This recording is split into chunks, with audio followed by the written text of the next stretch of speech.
चलिए बढ़ेंगे आगे बात अगली खबर की। खबर भोपाल से है, जहां पर संविधान में 130वें संशोधन पर विधायक रामेश्वर शर्मा ने बड़ा बयान दिया है। उन्होंने कहा कि मंत्री जेल में रहें और बाहर उनके आदेश चलें, ऐसा संभव नहीं होगा। प्रधानमंत्री और गृह मंत्री जो प्रस्ताव लेकर आए हैं वे एक तरह से राजनीति का शुद्धिकरण है। अपराधी अगर जेल में है तो फिर वह सरकार में नहीं हो सकता।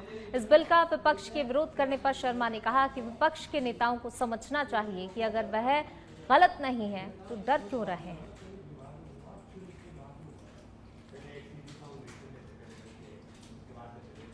देखिए, रामेश्वर शर्मा ने संविधान में 130वें संशोधन पर बयान दिया। उन्होंने कहा यह प्रजातंत्र की शुद्धिकरण का कदम है और कांग्रेस अगर सही है तो फिर विरोध क्यों कर रही है। अगर कोई कहीं गलत नहीं है तो फिर इस चीज़ का लेकर विरोध क्यों करना है। विपक्ष के नेताओं को इस बिल का क्यों विरोध कर रहा है।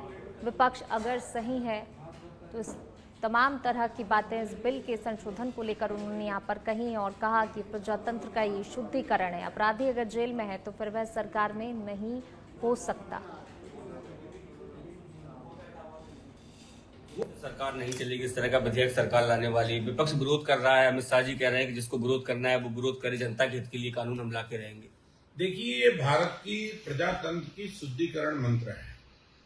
भारत को आजाद कराने वाले शहीदों के मन में और भारत के संविधान बनाने वाले बाबा साहब अम्बेडकर के मन में ये शुद्धता की परिपाटी थी कि देश के आम नागरिक को लोकतंत्र पर भरोसा हो और लोकतंत्र से निर्वाचित जनप्रतिनिधि, एकदम संविधान की शपथ लेने वाले जनप्रतिनिधि, वो आपराधिक प्रवृत्ति के ना हो, उन पर कोई ऐसे अपराध ना हो जो देश और समाज के लिए घातक हों। सरकार नहीं चलेगी, इस तरह का विधेयक सरकार लाने वाली। विपक्ष विरोध कर रहा है।